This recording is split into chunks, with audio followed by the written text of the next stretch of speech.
What's up, guys? This is Ian here, coach of your Ladner Lanturn, bringing you guys our Week 7 match for the PTL, or the Pokemon Tri-League.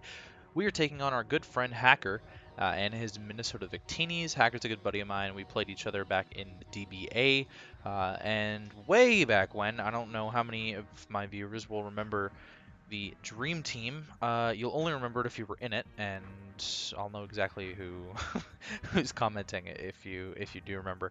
That was a long time ago. Wow.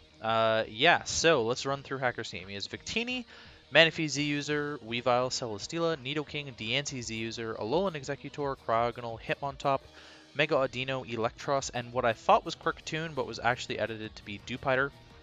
That's a mistake on my part, not on Hackers. And you'll see this wall of text here at the beginning that's talking about Kricketune versus Dewpider. It's not a mistake of Hackers by any means. It's my own for not checking the drop later and seeing that it was actually Dewpider and not Kricketune. It performs the same role really, and Dewpider is actually probably just a worse version of it. So I'm actually okay with that, especially that he's bringing it. I was not expecting the Diancie and it came. That's about the only thing. So I mean, having a fairy kind of sucks because otherwise Megaladios kind of just spam Dragon Pulse, but we'll sort of see how that game, how it's going to play out this game. No Manaphy is lovely to see. No Nidoking, also lovely to see. No Mega Audino and no Electros is huge. Absolutely ginormous. Huge.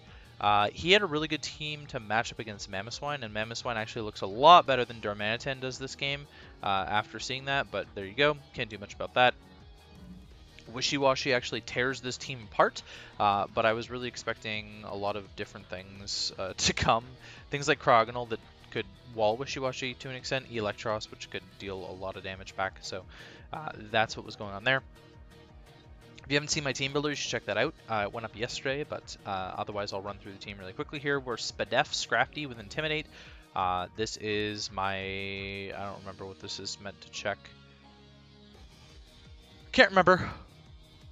Special Victini maybe? I don't know why I even brought this Scrafty. Doesn't make any sense. I put Taunt on it, and I was like, what's the point of that?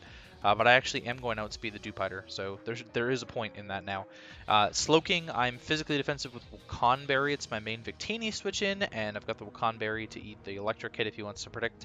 Megaladios, I'm running Dragon Pulse, Thunderbolt, Sub Roost, very offensive to attack. I mean, I can get up a sub pretty freely on the Hitmontop. I can sub very freely on the Dewpider. I can sub very freely on the Celesteela. I can sub if the Victini is locked into a fire move. So plenty of opportunities for me to get up a sub with Megaladios. Darmanitan, I'm Choice Scarf. I've got Zen Headbutt on there for the Hitmontop. Flare Blitz, Earthquake, U-Turn, I believe is the rest of the set. Offensive Zapdos with Defog, Roost, Thunderbolt, and Hidden Power Ice. Nothing that I would ever click Hidden Power Ice against on the team that he brought, but the Nidoking and the Alolan Executor I thought were good brings. Mimikyu, I'm running my patented Z Splash set with Play Rough, Shadow Claw, Shadow Sneak, very standard Z Splash set, but it also puts in a lot of work once his team is chipped, and honestly, against the team that he brought in particular, Celesteela just needs to be chipped, and Mimikyu can win the game. That's basically it. So I'm going to lead off with Darmanitan. It's a no drawback lead. I'm obviously going to outspeed anything, and if he's like Scarf Victini, I can find out if it's Scarf, Scarf Weavile, etc. As he is just going to lead with the Dewpider. Darmanitan's really good here. If I had Rock Slide, this thing is dead. So I'm just going to U-turn as he goes into Hitmontop. We find out that Hitmontop is, again, his switch into this. Based on that damage, we see he's fully physically defensive, and I actually low roll him on the U-turn. Absolute lowest possible roll that I could have gotten. But it basically tells me that he's entirely physically defensive, which is what's great about that roll. So we're just going to go into my Latios here. Again, this is a free sub for me, and if he has Toxic, we'll see it. I'm going to outspeed him, of course, and we do see the Toxic. So really clean play from my Latios. I'm actually really surprised he didn't expect the Psychic, because it was probably would have just knocked him out. But now he might expect the Psychic, and he's going to go into Victini expecting that. I don't have it. I have the Dragon Pulse, and Dragon Pulse is looking like a 2-shot, and it is a 2-shot. So Victini's gone. We find out that it's not Scarf as well. Fantastic turn of events for me there. Getting rid of Victini is huge. It means Slowking is pretty worthless in this game, if we're being honest. But Slowking can definitely sit in on the Hitmontop if it wants to. Celesteela, depending on the set. Oh, sorry about that. Zombie's going to call that out. Yeah, so that's the play there. In comes the Celesteela, which I think is weird, because obviously I have electric coverage for it. And he's actually red card. brings out my Darmanitan, and hits a Stone Edge and crits it. So I don't know how he managed that, but that was potentially the luckiest thing I've ever seen in my entire life. The fact that he got a 20% roll to get in Darmanitan, or I guess, you know, that's a good play if he gets in the Zapdos too, right? But so let's say he's got a 40% chance of getting in something the Stone Edge is actually going to do something against.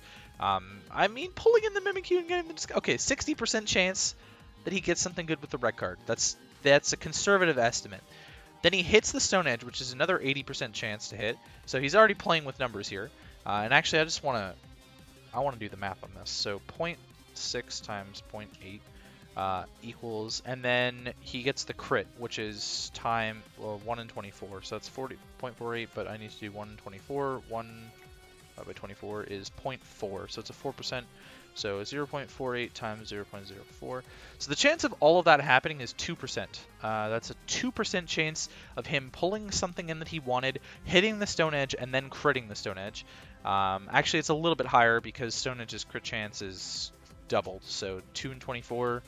And I love how I'm doing this on the video. 2 divided by 24 is 8%. So times 0.08. So, my bad, it's a 4% chance of all of that happening with the Stone Edge crit. Either way, I thought it was pretty lucky. I'm just going to go into my Zapdos here. It makes a lot of sense for me to just go into Zapdos, really. We see the attack beast boost, which is important, lets us know he's offensive. And then I'm going to get a crit of my own against the DNC. Now, that crit slightly mattered. It mattered based on rolls, and so the chance of me getting that crit was not super duper great. I found it a set afterwards, and he's actually Super Berry DNC, and he was probably just going to get up rocks here. But yeah, so that crit mattered a little bit. I am offensive Zapdos. Excuse me. So it was doing like 49% minimum or something to the DNC. So again, the crit didn't matter a whole lot, but it did matter. Of course it mattered. And I am just going to be able to two-shot the DNC with offensive Zapdos, which is huge because it means I can spam Dragon Balls with Latios, and it means Scrafty isn't completely worthless this game.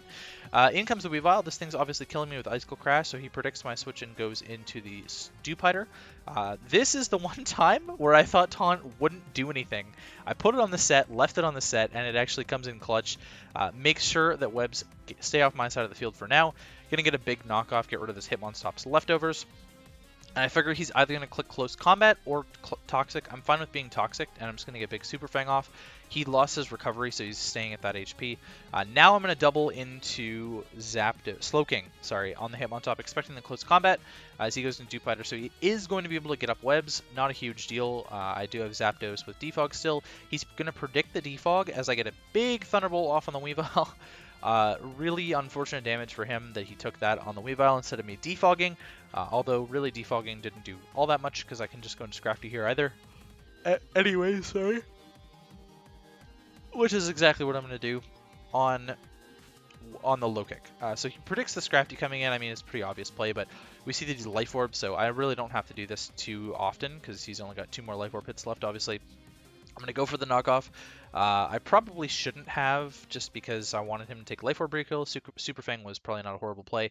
And then he doubles into Celesteela. Not sure what he was expecting there on the Hitmontop, because Zapdos comes in for free, and at the range that everything's at, I don't care if Zapdos is Toxic, because he can't stall out my Zapdos. He has no recovery options on his entire team at all.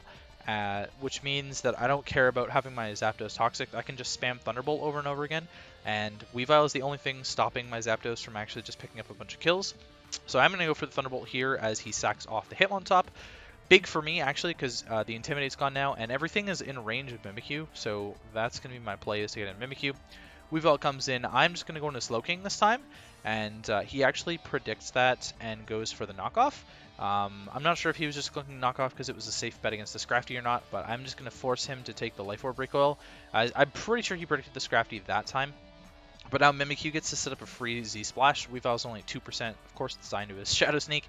I calced against physically defensive, a Violate Dewpider, and it was taking 90 to 106 from Player Off right here, so I'm just going to go for it. And he's actually Spidef Dewpider, so it didn't matter.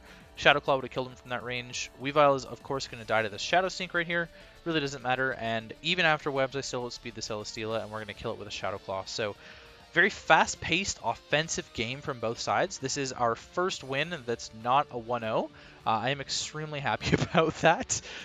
Picking off a really strong team, a team that I felt had a fairly decent matchup against me as well, is pretty important. And being able to pull some differential back is also really important too. So we move ourselves to 5-2 plus 4, still in a very strong position for the season. Looking strong heading into the reasonable back half of games. We actually, I guess, are technically at the halfway point, kind of. With 15 games, I mean, it's 7.5 games played, but essentially, once we're into week 8, we'll be halfway through the season. So I think we've had a fairly successful first half of the season. I'm looking to make a playoff run, of course, which is top 2. I'm currently outside of the top 2 based on our last 2 losses, unfortunately. And we'll be looking to pick up some clutch wins heading into the back half of the season here. So that's going to be it from me, guys. Hopefully you guys enjoy. Next week we take on J-Law and the Sacramento Sandshrews. I have that match scheduled already, and we'll be building for it and filming the team builder soon. So keep an eye out for all of this happening next week, of course, on Thursday and Friday like usual. That's going to be it for this match, though, and I'll catch you guys later.